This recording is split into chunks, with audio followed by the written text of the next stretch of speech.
मन की शांति और नियंत्रण के बारे में गहराई से अंतर्दृष्टि देती है। यहाँ एक कहानी है जो इस विषय पर रोशनी डालती है। डस्ट एंड द कहानी। अशांत मन। प्राचीन समय की बात है।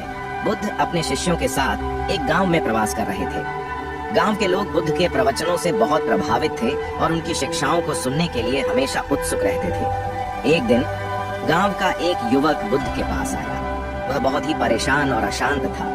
उसने बुद्ध से पूछा, भगवान, मेरा मन बहुत अशांत रहता है, मैं इसे कैसे शांत कर सकता हूँ? बुद्ध ने उसे एक मुस्कान दी और बोले, आओ हम नदी के किनारे चलते हैं। युवक और बुद्ध नदी के किनारे पहुंचे।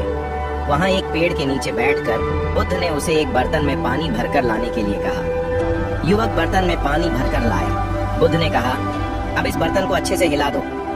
युवक ने ऐसा ही किया। बर्तन का पानी हिलने से गंदला हो गया। बुद्ध ने फिर कहा, अब इसे कुछ देर के लिए शांत रखो और ध्यान से देखो। युवक ने बर्तन को शांत रखा और कुछ समय बाद बर्तन का पानी साफ हो गया और गंदगी नीचे बैठ गई। बुद्ध ने पूछा, क्या तुमने देखा कि पानी कैसे साफ हो गया? युवक ने उत्तर दिया, हाँ भगवान, जब मैंने इसे हिलाना बंद कर दिया तो पानी साफ हो गया।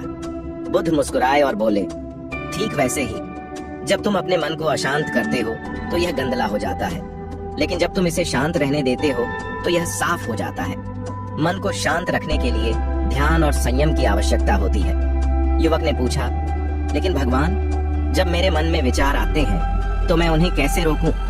बुद्ध ने उत्तर दिया, विचारों को रोकने की जरूरत नहीं है, बस उन्हें आने दो और जाने दो, जैसे बादल आसमान में आते हैं और चले जाते हैं। ध्यान के माध्यम से तुम अपने मन को शांत करने का अभ्यास कर सकते हो। जब तुम ध्यान में बैठते हो तो अपने श्वास पर ध्यान केंद्रित करो। जब भी तुम्हारा मन भटकता है, इसे धीरे से वापस श्वास पर लाओ। युवक ने बुद्ध के निर्देशों का पालन किया और कुछ समय बाद उसने अपने मन की शांति पाई। उसने अनुभव किया कि वास्तव में मन को नियंत्रित करना कठिन नहीं था, बस उसे सही दिशा और धैर्य की आवश्यकता थी। निष्कर्ष, इस कहानी से हम यह सीखते हैं कि मन को शांत रखने के लिए ध्यान, संयम और धैर्य की आवश्यकता होती है। बुद्ध की शिक्षाएं हमें सिखाती हैं कि अशांत मन को शांत करने के लिए हमें विचारों को आने और जाने देना चाहिए और अपने श्वास पर ध्यान केंद्रित करना चाहिए। यह प्रक्रिया धीरे धीरे हमें मानसिक शांति और संतुलन प्रदान करती है। यह हमें सिखाती है कि कैसे ध्यान और धैर्य के माध्यम से हम अपने अशांत मन को शांत कर सकते हैं और जीवन में शांति और संतुलन पा सकते हैं।